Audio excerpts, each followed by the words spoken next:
చూస్ country delight, live better. ఇప్పుడే country delight app ని download చేసుకోండి. ఇప్పుడు టచ్ లో ఉన్నాడు ఆర్పి నీకు?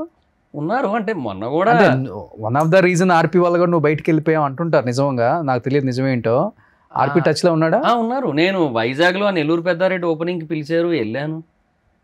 అప్పుడు ఉన్నా, కాంటాక్ట్ లో ఉన్నా. దాన్నే ఉంది. మణికొండలో కూడా అందరూ వచ్చారు, అంటే అందరూ తిట్టించుకొని కూడా వచ్చారు మళ్ళీ. అంటే అదే అన్న, ఎండ్ ఆఫ్ ది డే అదే ఇంటర్నల్ బాండింగ్స్ వేరే ఉంటాయి కదా.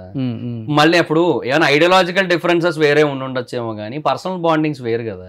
ఏది కాల్ చేయి ఒకసారి ఆర్పికి. ఇప్పుడా ఎదుగుతారు ఎత్తుతాడు లేడు అంటే అలా కాదు, ఆయన బేసిక్ గా ఏదో ఒక వర్క్ లో ఉంటారు కదా. నువ్వు మంచి రైటరు కదా మహి.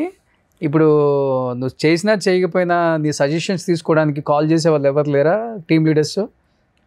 ఈ పంచుల మీద కానీ లేకపోతే లైన్స్ మీద? నాకు ఎవరైనా దేనికైనా ఫోన్ చేస్తారంటే ఫర్ ద పర్పస్ ఆఫ్ ఏదైనా వాళ్ళది ఏదైనా మూవీ ఏదైనా చేసింది రిలీజ్ అయితే దాన్ని ఇట్లా సుధీర్ కాల్ చేస్తుంటాడా? సుధీర్ అన్న ఎప్పుడు చేయరు, బట్ కలిసినప్పుడు చాలా బాగా. సుధీర్ ఫోన్లు కూడా ఎత్తాడంటుంటారు, నిజమేనా? ఎత్తరా?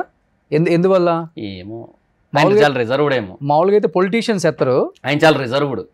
మా దగ్గర కూడా అంతే, క్యారవాన్ లో ఉంటారు, బయటికి రారు ఎక్కువ. అలా స్కిట్కి వస్తారు మళ్ళీ వెళ్ళిపోతారు, ఓకే. చాలా రిజర్వ్డ్ ఉంటారు ఫస్ట్ నుంచి కూడా. ఫస్ట్ నుంచి అంతే. అంతెందుకు, నేను మానేసిన తర్వాత అది చెప్పాను కదన్నా, ఫస్ట్ ఒక 1 year తర్వాత ఎక్స్ట్రాకి మళ్ళీ వెళ్ళానని చెప్పి వెళ్ళిన తర్వాత సుధీర్ అన్న క్యారవాన్లోకి వెళ్ళాను. సుధీర్ అన్న, రాంప్రసాద్ అన్న, సీన్ అన్న ఉన్నారు అక్కడ. రారా అని చెప్పి కూర్చోమన్నారు. సుధీర్ అన్న బాగున్నావారా, ఏం చేస్తున్నావు, ఏ టీం రా ఇప్పుడు? అప్పుడు ఎప్పుడో చూసాను టీం లీడర్గా, మళ్ళీ ఇప్పుడు ఏం చేస్తున్నావు ఇంతకీ అన్నాడు.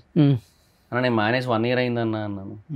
మానేసావు? ఎప్పుడు మానేసావు నువ్వు, ఎందుకు మానేసావు అది ఇది అంటే రాంప్రసాద్ చెప్తున్నాడు, చాలా నాళ్ళు అయింది మానేసి, అదేవో చాలా రీజన్స్ ఉన్నాయి, ఇప్పుడు అయినా ఎందుకులే కానీ మానేశాడు అని చెప్పి అప్పుడు చెప్తున్నారు. అంటే ఆయన అంత అప్డేట్లో ఉండరు, కాంటాక్ట్లో ఉండరు అంతే. ఎవరికి కాంటాక్ట్లో ఉంటాడు ఎక్కువ మరి? సీన్ అన్నకి, ఆది అన్నకి, నాగబాబు. ఈ ఫంక్షన్స్ కూడా బయటకి ఎక్కువ రాడు, చాలా రేర్. మమ్మీ డాడీ వస్తుంటారు అన్నిటికీ, అంతే. చాలా రేర్. నాకు మొన్న పెద్దంతల టెంపుల్లో జరిగిన దానికి మట్టుకు జస్ట్ వచ్చి ఒక 15 minutes అలా ఉండి వెళ్ళిపోయారు. అంటే మామూలుగా అయితే పెద్ద పెద్ద హీరోలు తొందరగా రారు, అంటే జనంలోకి రాకూడదు, అట్లాంటివి ఏమన్నా ఉంటాయా? అది స్టార్టింగ్ స్టేజ్ నుంచి అంతేగా అన్న. అట్లాంటివి ఏమన్నా?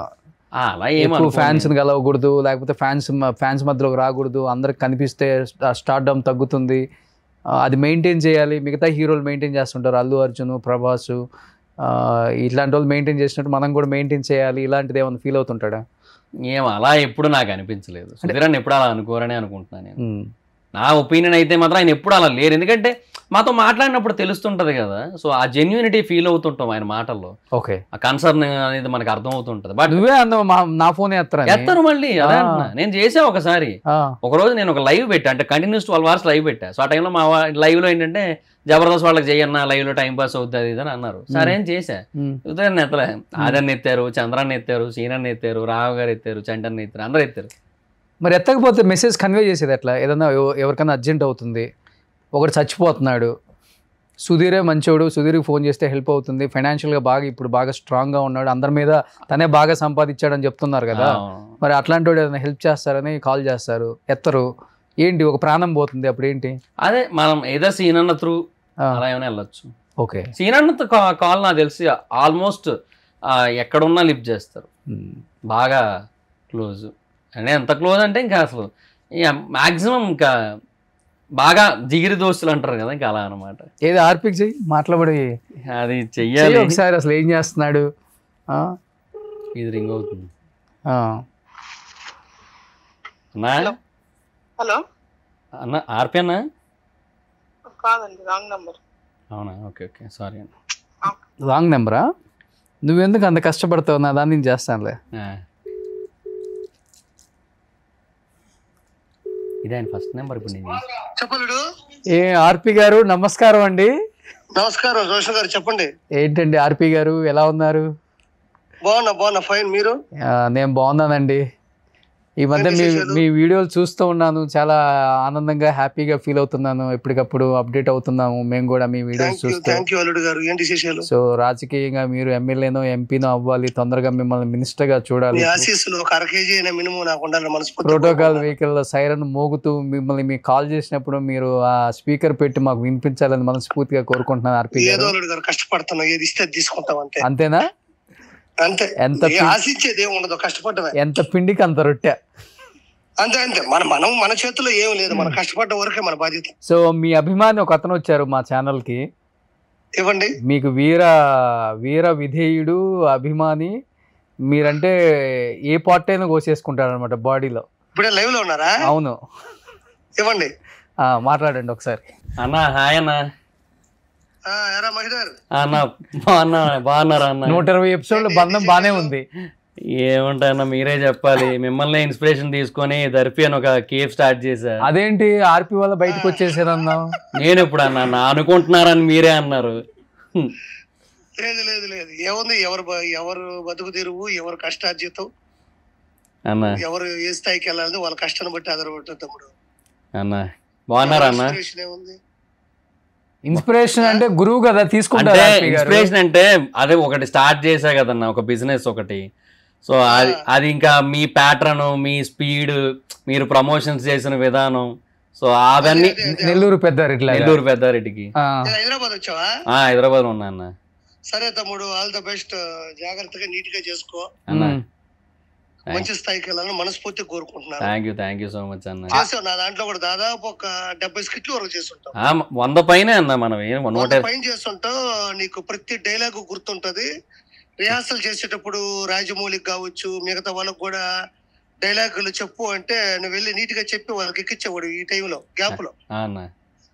మంచి టాలెంటే. ప్లస్ ఛానల్స్ పెట్టుకొని మంచిగా మీ అమ్మను కూడా చూసుకుంటున్నావని నాకు బాగా అనిపించింది.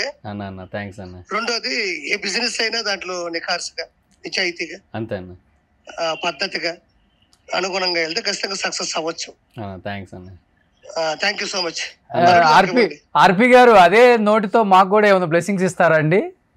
మీకేముంది గారు, మీరు కష్టపడ్డారు, మీరు సొమంటివ్లో ఒక మంచి స్థాయిలో ఉన్నారు. ఈ రోజు పెద్ద పెద్ద ఇంటర్వ్యూలు అంతా మీరే చేస్తున్నారు. ఏముంది అందులో? ఈ రోజు పెద్ద పెద్ద స్టార్ని ఇంటర్వ్యూ చేసే స్థాయికి వెళ్ళామంటే అది ఆషామాషి కాదుగా. ఏదో అన్నా మీ బ్లెస్సింగ్స్.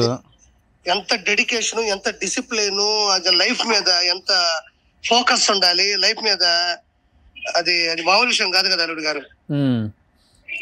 అది చెప్తున్నాను, ఆర్పి బయటకు వచ్చినప్పుడు బాంబు వేల్చారని అందరూ అనుకుంటారు, కానీ ఉన్న నిజాలను చెప్పాడు నిర్మోహమాటంగా. అవును, దాంట్లో కొంతవరకు ఈ రోజు మహిదర్ కూడా మాట్లాడగలిగాడు. అవునవునవును, అందరూ ఉన్నారు వాళ్ళు. అంటే ఎందుకంటే తనకు కూడా చాలా పెయిన్ తో బయటకు వచ్చానని ఈ రోజే చెప్పాడు, నాకు తెలియదు. అవునవును, అయి ఉండొచ్చు. అన్న పోయిన తర్వాత చాలా అందరూ వచ్చేసారు. బట్ ఆడేదో యూట్యూబ్ ఛానల్స్ పెట్టుకొని దాని తర్వాత ఏదో దర్శి ఏదో పెడుతున్నట్టున్నాడు విశాఖపట్నంలో. ఎవరు సొత్తు కాదు, ఎవరి టాలెంట్ వాళ్ళది, ఎవరి బిజినెస్ వాళ్ళవి, అంతే. ఎవరు ఏదైనా సాధించవచ్చు అల్లుడు గారు. అంతే అంతే. ఇప్పుడు ఏంటి, ఏదన్నా నామినేటెడ్ పోస్ట్ కోసం ఎక్స్పెక్ట్ చేస్తున్నారా? అల్లుడు గారు, నేను ఇంత ముందు కూడా మీకు ఒక మాట చెప్పాను. నాకు ఒకటే ఒక మాట, నాకు చంద్రబాబు నాయుడు గారి విజన్ అన్నా, లోకేష్ గారి కష్టం అన్నా నాకు విపరీతమైన ఇష్టం. నేను ఆ రోజుల్లో కూడా చెప్పాను. ఈ మధ్య ఫ్రీక్వెంట్ గా కలుస్తున్నారు అనుకుంటా బాబు గారిని. కలిశాను, అపాయింట్మెంట్ తీసుకొని. క్యాబినెట్ మినిస్టర్స్ కూడా అన్నిసార్లు కలవరు, ఆర్పి గారు కలుస్తున్నారు ఇప్పుడు. అలా ఏం లేదులే అల్లుడు గారు, నేను మామూలుగా అపాయింట్మెంట్ తీసుకున్నాను. అది దొరికినప్పుడే కదా వెళ్ళగలుగుతాం మనం. వెళ్ళినప్పుడు ఎలాంటి టాపిక్స్ డిస్కస్ చేస్తున్నారా? ఆయన ఎలాంటి టాపిక్స్ డిస్కస్ చేస్తున్నారా? అయ్యే ఉండవు అల్లుడు గారు, ఇచ్చేది చాలా తక్కువ సమయం ఉంటది. కనబడి మామూలుగా మాట్లాడి, మామూలుగా అంటే ఏముంటాయి, నేను ఏమైనా పెద్ద పండితుడినా లేకపోతే పెద్ద పొలిటీషియన్, జస్ట్ అలా కలిసి ఒక ఈ మధ్య మంచిగా. అవునవునవునవును అల్లుడు గారు, ఈ మధ్య మీ శత్రువుల్ని ఎప్పటికప్పుడు దాడి చేస్తూ మీ ప్రత్యర్థుల మీద చెప్పారు కదా అల్లుడు గారు. చంద్రబాబు నాయుడు గారి విషయం, నారా లోకేష్ గారి కష్టం, పార్టీని నిలబెట్టే విధానం నాకు విపరీతమైన ఇష్టం. అందుకనే నా కుటుంబాన్ని గాని, మా ఇంట్లో టార్గెట్ చేస్తున్నా, మా ఇంట్లో వాళ్ళ బూతులు తిడుతున్నా, నా చంపేస్తాన్ని కావాలని బెదిరిస్తున్నా కూడా ఏ మాత్రం భయపడకుండా వెనకడుగు వేయకుండా ముందుకెళ్తున్నా. అంటే వాళ్ళిద్దరి మీద నాకు ఉన్నటువంటి అపారమైన గౌరవం, అపారమైన ప్రేమ. నేను ఏ రోజు పోస్టుల గురించి ప్రత్యేకంగా ఆశించలేదు, నేను ఎప్పుడు ఆశించను కూడా. మనం కష్టపడి వెళ్తూ ఉంటే వాటంతటా అవి రావచ్చు, రాకపోవచ్చు, ఏదైనా సరే నేను డిసైడెడ్. 100% డిసైడ్ అంతే నేను. ఎందుకంటే నేను పార్టీ, నీ జీవితం తెలుగుదేశం పార్టీకి అంకితం. అంతే అంతే. దాని తర్వాతే కమిడియన్ అయినా, నెల్లూరు పెద్దారెడ్డి అయినా, లేకపోతే ఏదైనా ఫస్ట్ నెంబర్ 1 స్థాయి నేను నారా లోకేష్ గారితో, చంద్రబాబు నాయుడు గారితో అంటి పెట్టుకొని వాళ్ళ కోసం నేను ఏదైనా చేస్తాను. Super super super. నిజాయితీ ఉన్న వ్యక్తులు కాబట్టి. ఏంటి నీ విజన్ ఏంటి ఆర్పి? ఎమ్మెల్యేనా ఎంపీనా? అయ్యేమో నాకు తెలియదండి. మీరు ఓఎమ్మ మీ పెద్ద పెద్ద మాటలు మాట్లాడదులే కానీ పార్టీ ఆదేశాల ప్రకారం నేను ప్రతి పని చేసుకుంటూ వెళ్తుంటాను అంతే. నేను ఏది ఆశించను, నేను ఏది మనసులో కూడా కోరుకోను. ఓకే, కేవలం పార్టీ. మీరు ఇందాక లైవ్ లో లేను అని అన్నప్పుడే నేను మాట్లాడాను, గుర్తుందో లేదు? మీరు లైవ్ లో ఉన్న అవునవును, ఎప్పుడు ఉన్నట్టు ఫ్యాక్ట్ గా మాట్లాడే వాళ్ళకి కెమెరా ఉంటే ఏంటి లేకపోతే ఏంటి, వచ్చేట్టు కెమెరా ఉంటే ఏంటి లేకపోతే ఏంటి, మళ్ళంటే వాళ్ళకి ఓపెన్ గా ఫ్యాక్ట్స్ మాట్లాడుకునే వాళ్ళకి. ఇప్పుడు మహిదర్ నీతో ఉన్న సంగతి, నువ్వు లైవ్ లో ఉన్న సంగతి నాకు తెలియదుగా. అవును, నేను అప్పుడు మీ అత్తగారికి చెప్పింది కూడా అదే కదా. నాకు వీటి మీద ఆలోచన లేదు అల్లుడు గారు. 1/2 kg ఆశీస్సులు మీ ఉండాలని కూడా సరదా చేశాను. 1/2 kg ఏంటి, కేజీ పెడతాం. థ్యాంక్ యూ అల్లుడు గారు. మీరు మంచి పొజిషన్ లో ఉన్నాడు. ఆడు కూడా మా తమ్ముడే అవుతాడు. ఆడు అంటాను, నేను తప్పుగా అనుకోవద్దు, నేను సరదాగా ఉంటాను. ఖచ్చితంగా ఆడు బాగా చూసుకుంటాడు, వాళ్ళ అమ్మని వాళ్ళని బాగా చూసుకుంటాడు. ఓకే ఆర్పి, చాలా కష్టపడుతున్నావు. నిన్ను కూడా ఒక మంచి పొజిషన్ లో చూడాలని మనస్ఫూర్తిగా కోరుకుంటున్నాను. థ్యాంక్ యూ అల్లుడు గారు. కలుద్దాం తొందరలో. ఓకే అల్లుడు, థ్యాంక్ యూ అల్లుడు. ఓకే ఓకే అల్లుడు.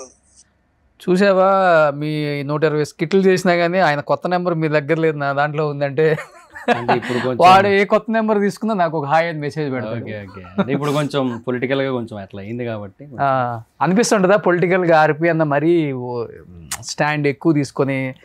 అంటే ఏమో, బట్ అంటే అందరి విషయంలో ఏమో, బట్ ఒక్క రోజా గారి విషయంలో ఏమో కొంచెం నార్మల్ గా ఉండొచ్చేమో అనిపిస్తుంది అంతే, ఒక్క దగ్గర అంతే. ఎందుకంటే తన మంచి కోరుకున్న వ్యక్తి. మాకంటే మా జబర్దస్త్ లో మాకు ఆర్పి అన్నకు బాగా సపోర్ట్ ఇచ్చారు. ఎవరు? రోజా గారు కొంచెం అంటే support in the sense skits లోనే, స్కిట్స్ కి కొంచెం ఎక్కువ ఇంటరాక్ట్ అవుతూ ఫన్ ఆవిడ సైడ్ నుంచి కూడా ఇంకా జనరేట్ చేస్తూ, సో స్కిట్ బాగా హైలైట్ అవ్వడానికి ఆవిడ కొంచెం హెల్ప్ చేసేవారు, ఎక్కువ ఇంటరాక్ట్ అయ్యేవారు. ఆర్పి అన్న స్కిట్ అంటే బాగా ఎగ్జైట్ అయ్యేవారు, ఎందుకంటే బాగా నవ్విస్తాడనే ఒక ఫీలింగ్ తో అట్లా ఉండేది. సో తర్వాత ఓపెనింగ్ కి కూడా వచ్చారు, ఇట్లా కొన్ని ఉన్నాయి కదా, అట్లా ఒక్క విషయంలో అనిపిస్తుంది. సో ఆమెనే టార్గెట్ చేశాడు ఈ రోజు. అంటే టార్గెట్ ఇన్ ద సెన్స్ అది ఎలాగో పొలిటికల్ గా తప్పదు. పొలిటికల్ గా ఇంకా మనం 100 అస్త్రాలు వదిలామంటే అది అన్ని వైపులా వెళ్తాయి, అందరి మీదకి వెళ్తాయి, అది వేరు. కానీ ఏమో ఆ అస్త్రాన్ని కొంచెం సాఫ్ట్ గా వదిలింటే బాగున్నాయేమో అనిపిస్తుంది. చాలా మందికి అదే అనిపిస్తుంది. సో తను కూడా తన స్టాండ్ తప్పదు కొన్ని విషయాల్లో కాబట్టి వెళ్తున్నాడేమో, కానీ అంతే. నేను కూడా మరీ అంత ఇది అనుకోలేదు. చూద్దాం ఎలా ఉంటుందో. సుమన్ టీవీలో మీ పర్సనల్ అండ్ బిజినెస్ ప్రమోషన్స్ కోసం కింది నెంబర్కి కాంటాక్ట్ చేయండి.